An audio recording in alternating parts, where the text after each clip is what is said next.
The Holy Prophet of Islam said, "Seeking knowledge is incumbent upon every Muslim, male and female." According to the teaching of Islam, seeking knowledge is one of the great acts of worship that leads one to the path of paradise. However, the aim behind seeking knowledge is more important than the knowledge itself. We will now invite our third speaker, Dr. Rebecca Masterton. Just a short introduction, not a prize. Dr. Rebecca Masterton has a PhD from the School of Oriental and African Studies, University of London. He's currently a researcher at the Shia Institute in London. He has published various articles on comparative mysticism of West Africa, Sufism, and the tradition of Shia Islam. She's currently a presenter at Ahlul Bayt TV. Please let's welcome her with a loud salawat.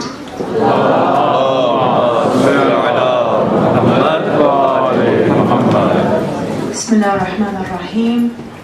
Assalamu alaikum wa rahmatullahi wa barakatuh. And I'll be, inshallah, speaking on Imam Jafar Sadiq alayhi salam. Since it is the occasion of his coming into this world as well, and reflecting on his relation to the Holy Prophet, peace be upon him, and his family. Bismillah ar-Rahman ar-Rahim. All praise is due to the transcendent and the divine, the deity who originated time and space and who encompasses everything in his knowledge.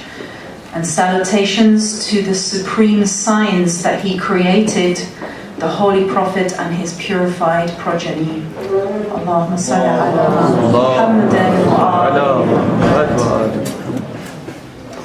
So I called this talk Conversations with Imam Jafar Sadiq alayhi salam, since when we read the text we can see that there are quite a few scenarios, for example in Al-Kafi, between the followers of the Imam and the Imam himself. Not just the followers, but many people used to come to Imam al-Sadiq alayhi salam and ask him questions.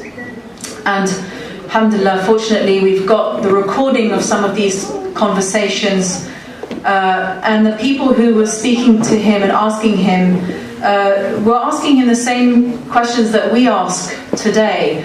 So it's very useful if we can go to those texts and see what the Imam was saying, since he has answered many of the questions that we have in our mind. So it's known that in spite of being monitored and harassed, Imam al-Sadiq alayhi salam was for some time able to teach more openly under the last of the Umayyads, and that he had students of different levels and different backgrounds. Now, just a little side point, I'm trying to give people information in case you might find yourself in a circumstance where you need to give a response. Because we know that the people from other madhahib, the other madhahib, like to say when they talk about Imam al-Sadiq alayhi salam, well, you know, he was a descendant of Abu Bakr through his mother Farwa. But in fact, if we go a little bit further down in the family tree, we can see that he's also a descendant of the son of Abu Bakr, Muhammad ibn Abi Bakr, who was brought up by Amir al-Mu'mineen Ali ibn Abi Talib alayhi salam, and who was known, very well known at the time, for being a devoted follower of Imam Ali alayhi salam. He was known as a Shia of Imam Ali alayhi salam.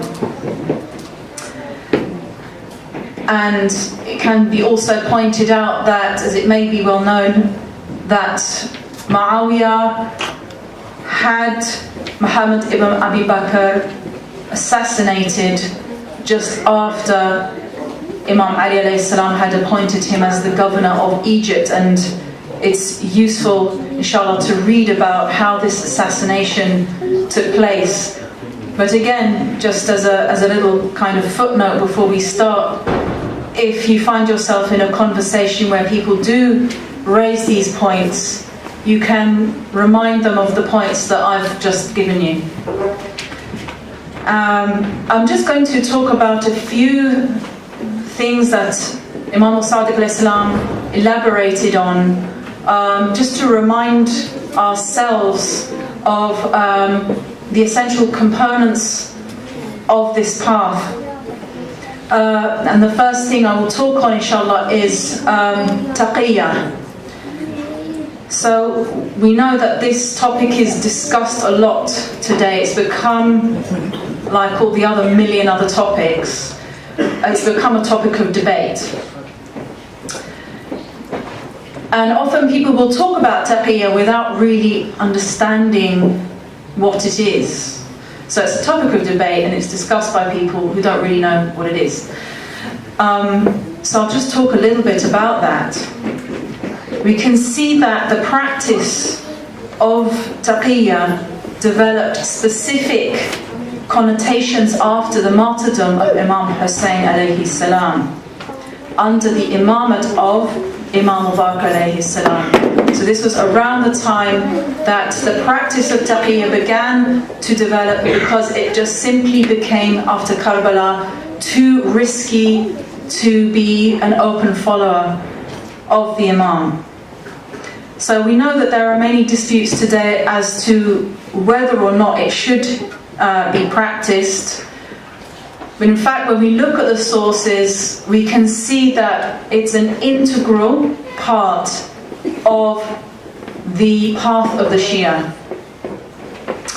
And taqiyya comes in two forms, or two main forms. The first is concealing knowledge, and the second is disseminating knowledge in fragments in order to disguise the teachings of the Imam alayhi salam and to protect the Shia. So one of the practices that the Imams used to do was to give one answer to one follower and to give a different answer to another follower who would ask the same question.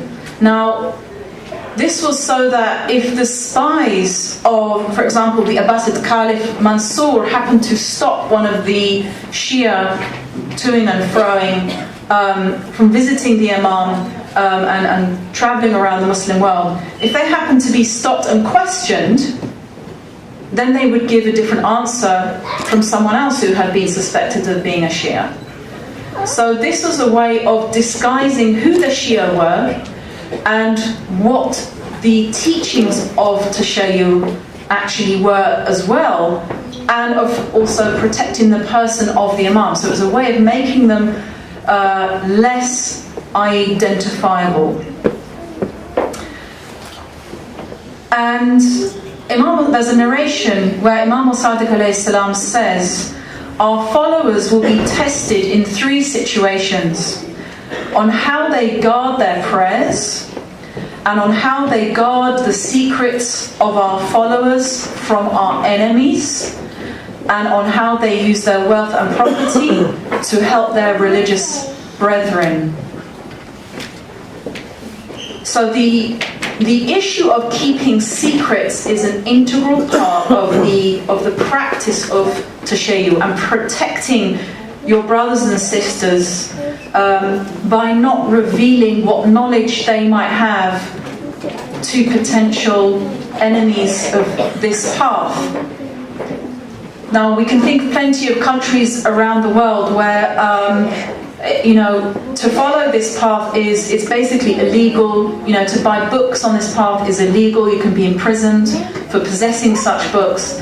So this is a very real issue for people who are still living in those circumstances, that if someone happened to be questioned about their friend that they know is a Shia, and they by the authorities, and they say, well, yeah, I was caught him reading Al-Kafi, and then the person goes to prison, or they're executed. Not only does this reduce the numbers of the Shia on the earth, but also that person has inadvertently killed their brother. So according to one scholar, Arzina Lalani, she says that the use of taqiyya was probably essential to Imam al-Baqir alayhi salam's teaching, for he insisted on the division of ilm into dhahir and batin. So we hear a lot, I'm talking about Imam al-Baqir just before I move to Imam Sadiq alayhi salam, but we hear a lot about dhahir and batin, exoteric and esoteric. The exoteric parts of the religion, the esoteric parts of the religion. And it was Imam al-Baqir alayhi salam who started to clarify the outer and the inner teachings. And he said in reply to a question asked by one of the famous companions of the Imam, Jabir ibn Yazid al-Ju'fi, who asked, when he heard Imam al-Baqir alayhi salam giving different answers to the same Quranic problem at different times. So just like I've talked about, the Imam would give different answers at different times to different people. He said that the Quran has a batin, it has an inner meaning, and the inner meaning has yet another inner meaning. And the Quran has an outer meaning, which in the same way has another outer meaning. This is just a little example of why it was necessary to filter how knowledge was disseminated, because there are different levels of knowledge that would be suitable for people who would have the capacity to bear that knowledge. And Imam al-Sadiq alayhi salam has also reiterated this when he says, our amal, our cause or our doctrine is a secret contained within a secret. A well-guarded secret, a secret whose only benefit is a secret veiled by a secret. And again, as another side point, this is again a characteristic of the path of Tashayyuh, that it has these hidden levels, and it had to develop like this. It didn't develop in the similar way as the other madahib, because it evolved under different circumstances. So it's important to understand these different circumstances. Again, in case you're questioned, you might be questioned from someone from another school who is assuming that, well, how is it that you people, you don't have a definite text on this, or that text is floating around there, or well, that's because they had to be hidden, these texts, or that's because libraries were being burned down. So again, it's important to understand this. The nature of this path is that it's the path of keeping secrets.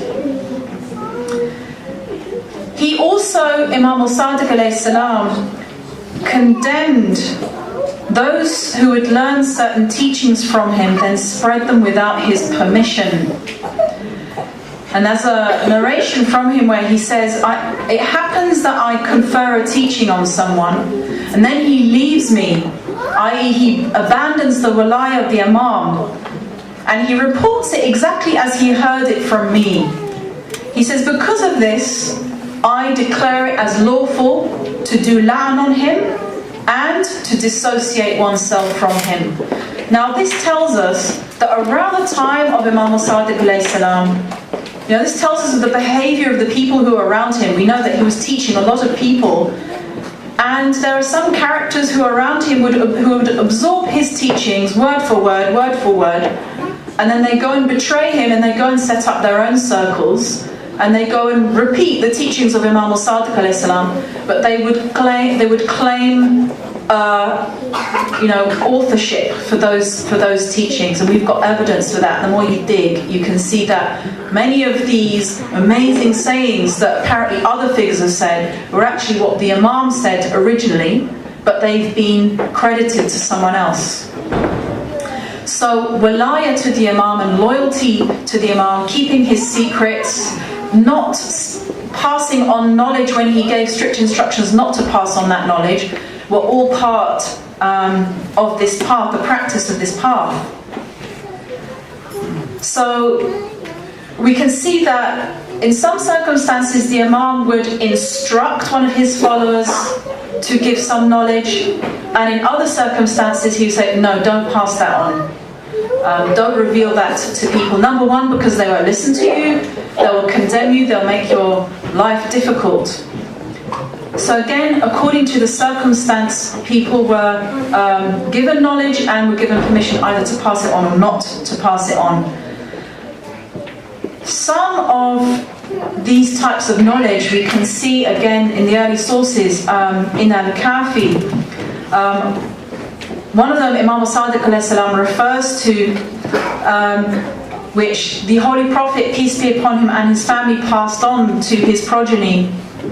And this is called Ilman Manaya wal Balaya, which is the knowledge of people's fates and trials. So in the talk we had just now, as we were told that a pious lady was told about her death, how she was going to die, when she was going to die. This was actually a knowledge, a type of knowledge that the Ahlul Bayt alayhim salam had, and which were passed on to select Shia.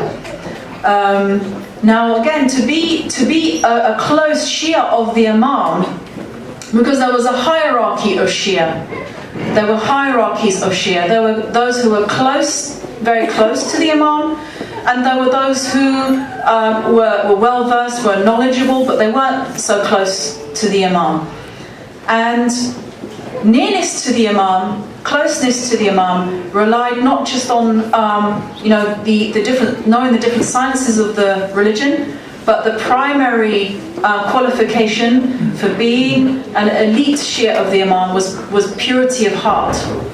Purity of heart and no ego, no nafs, no self-promotion, no using the knowledge or misusing the knowledge. So again, reflecting on how everyone would like to be a Shia of the Imam, the primary way to get there is purification of the heart. And there's an interesting conversation as well, looking at another conversation where somebody comes to Imam al-Sadiq alayhi salam. There's a conversation between him and one of his companions who was called Abu Basir, and it's narrated that Abu Basir was called one of the Autad, which literally means kind of tent peg. But Autad means one of the people who fixes the religion in its place. Now again, as a little footnote, this term Autad has passed into the traditions of other madahib, but it hasn't been credited back to the Imams. So you might hear people from other schools of thought talking about this term. But in fact, again, it was one of the terms that was used for the elite, the close Shia of the Imam. Now, this companion of Imam al-Sadiq alayhi salam, Abu Basir, he says, how was it possible for what happened to the companions of Imam Ali alayhi salam to happen while they had knowledge of their deaths and what would happen to them? It's like, why didn't they avoid their death? They had been told through the Imam's knowledge of al-Manaya wal-Balaya what was going to happen to them when they were going to die. Why didn't they avoid it? And Imam al-Sadiq alayhi salam says, how could it be possible if not through themselves? I.e., because it happened because they accepted it as the decree of Allah. These companions were so trusted, so knowledgeable, so devoted and so loyal that the Imam could afford to tell them, this is when you're going to die and this is how you're going to die. And then Abu Basir says, what prevents you from telling your companions about when they're going to die? And Imam al-Sadiq alayhi salam says, this door has been closed, except that Al-Hussein ibn Ali alayhi salam opened it just a little on the night of Ashura. So on the night of Ashura, Imam Hussein alayhi salam told his companions, this is where you're going to die, this is how you're going to die. And after that, this door of knowledge, which the Shia originally were given, was closed. And Imam al-Sadiq alayhi salam said, indeed, they were people whose mouths were tied. They were people who could keep secrets, i.e. they were people who were trustworthy. So there are many types of knowledges that were passed on to Amir al-Mu'mineen alayhi salam, passed on to the Imams, passed on to the Shia, which are no longer passed on because the purity of heart has been lost and the trustworthy nature of the Shia has been lost. And looking at another conversation with Imam al-Sadiq alayhi salam, we can see again the profound teaching of the Imam as Ayat al-Kubra, al-Ayat al-Kubra, the great sign, the supreme sign. And he was called al-Mathal al-A'la, the supreme symbol, as mentioned in Holy Quran, chapter 16:16. And again, I'm just giving you these points, again, because just in case you happen to get into a conversation with people. I don't know how many people do get into conversations, but it's just to arm you, just in case, you know, the moment comes up. We know that an accusation that has been leveled at the Shia and Shi'i teachings is that the Shia commit shirk. You know, this is one of the most popular accusations that's leveled at the Shia. They commit shirk. And if you go on YouTube and you look at some of those really insulting videos about the Shia, one of the things that is said is, oh yeah, you know, they're gods. Like they treat their imams like gods. Now, this actually shows a fundamental misunderstanding about Tawheed and about, obviously, the teachings of the Imams of Ahlul Bayt alayhim salam. When we look at the conversations that Imam al-Sadiq alayhi salam had with his companions, we can see that he, like the previous Imams, always clarified that Allah as He is in Himself is absolutely transcendent, beyond all definition, conception or comprehension. He cannot be conceived. Allah subhanahu wa ta'ala cannot be conceived in our minds. He's beyond all conception. Allah as He is in Himself will always remain eternally unknown without any attributes. So He has to reveal Himself in order to be known. And He reveals Himself through names and attributes, which Imam al-Sadiq has clarified are not Allah. The names and attributes are not separate from Allah, but they are not Allah Himself. The names and attributes point to Allah or indicate Allah.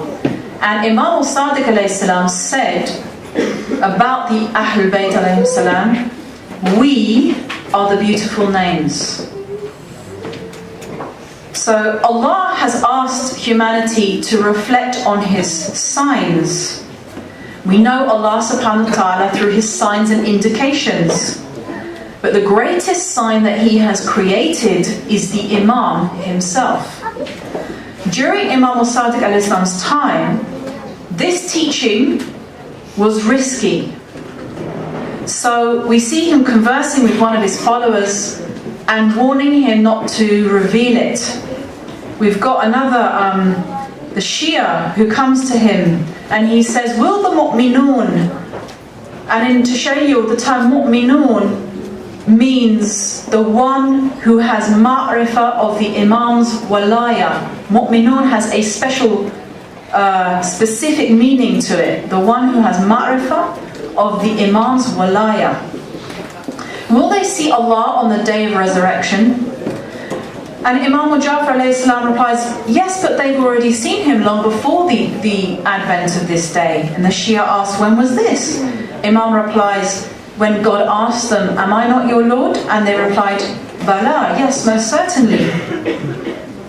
The Imam then remained silent for some time before saying, the mu'minun see him already in this world before the day of resurrection. Don't you see him at this very moment before you now? I.e., within my being. Now what he is saying is not, astaghfirullah, I am Allah and you're looking at me and don't know. He's saying, when you look at me, I am a sign for Allah. I'm a sign for Allah. When you look at me, you will realize the reality of Allah in your heart. This is a clarification between the transcendence of Allah, Allah as He is in Himself, absolutely unknowable, undefinable, and Allah as He reveals Himself through His signs, the Imam being the greatest sign. So the companion says, can I have your permission to report these words? And the Imam says, no, because a negator unaware of their true meaning will use them to accuse us of tashbih, comparing us to Allah. Or they will accuse us of kufr, of saying that the Imam is a god, kufr. This is a very, very key teaching that has not been completely understood by many Shia and completely misunderstood by the followers of other schools. That the Imam is a sign, and when you reflect upon the Imam, you remember Allah. You will realize the greatness of Allah, like you may do if you reflect upon other signs in creation. This is a conversation that took place between Imam al-Sadiq alayhi salam and one of his close companions. And perhaps, might not be a good idea to go and get into a conversation with a Wahhabi on the street and say, did you know? So again, we can say that similarly to keep it among people who will understand.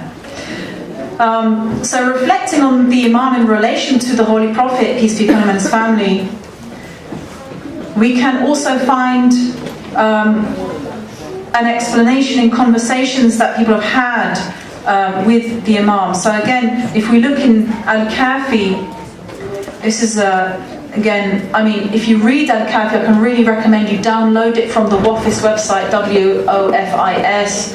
22 volumes are now up there in PDF, translated into English, and they will keep you busy for hours. But again, there are many definitions in there where the Imam explains what the Imam is. Even the followers of Ahlul Bayt alayhim salam have underestimated what the Imam is, or don't understand fully what the Imam is. So someone says to Imam al-Sadiq alayhi salam, what are you? And he says, we are the depositories of Allah's knowledge, and we are the expounders of Allah's command.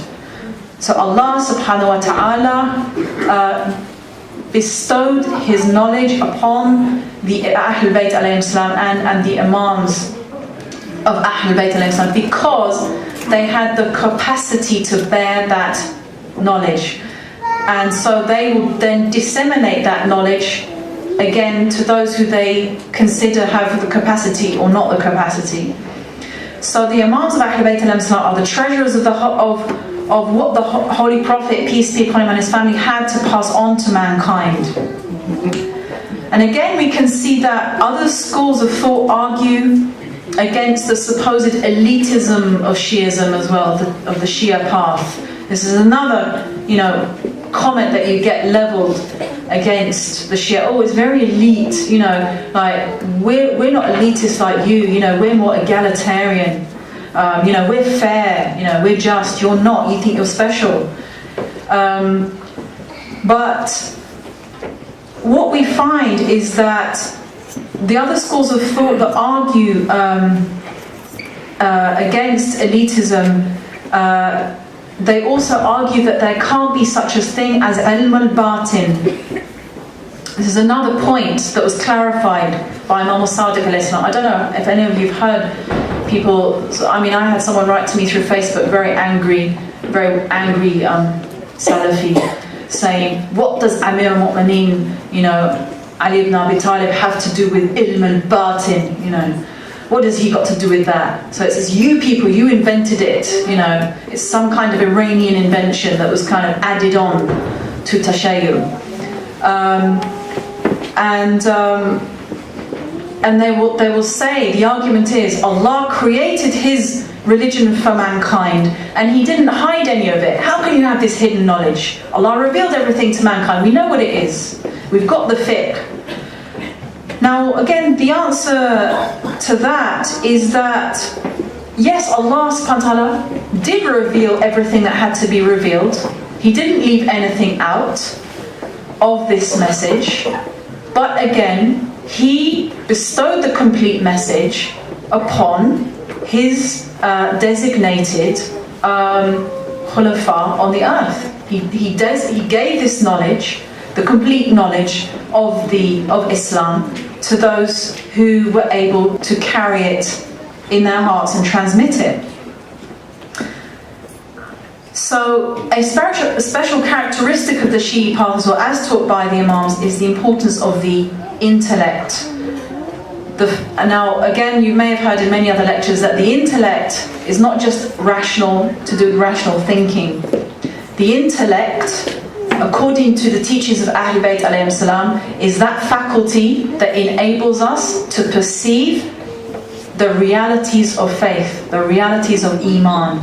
The intellect is that which receives the light, the nur and the wisdom from Allah subhanahu wa ta'ala, and which enables us to witness, to witness the signs of Allah. That is what the intellect is. And one saying again from Imam al-Sadiq al-Islam is that, and perhaps I can really kind of like put an emphasis on this, because many people think that it is pious to abandon the intellect. It's piety just to follow, it's not pious to think. This is from the other schools. Don't think, don't question. You say, well, why? Well, because Allah said so. It's like, yeah, but I came into this path through asking questions. So what? Just be quiet. And we can see this leaking into Shi'i culture as well. I've been in gatherings where people have asked questions. Why don't? Well, because Allah said so. Well, that's not an answer. This person is trying to think. Allah gave us a mind to think. Imam al-Sadiq al-Islam says, there is no khair, there is no goodness for the one among our companions who does not think deeply or reflect. Indeed, when someone from among them does not think independently, he depends on others. Now, the tafsir for others in this hadith is our opponents. And when he depends on them, they will make him enter the gate of misguidance and he won't even know. So again, this is why it's so important to cultivate the intellect. It is not a sin to ask questions. The Imams encourage the asking of questions. There are narrations in Al-Kafi where they say, how can you know if you don't ask questions? Your mind wants to work, let it work. It has to work things out, make sense for itself. Otherwise, you're following something that doesn't make any sense to you. That means there's no purpose for you following the path. And also, of course, people are encouraged to follow those who have knowledge, to follow those who have greater knowledge. The lay people or the wider Shia have been given instructions to follow the ulama. Now, this isn't a blind following of the ulama. It's not, oh, he says this, so we do that. No.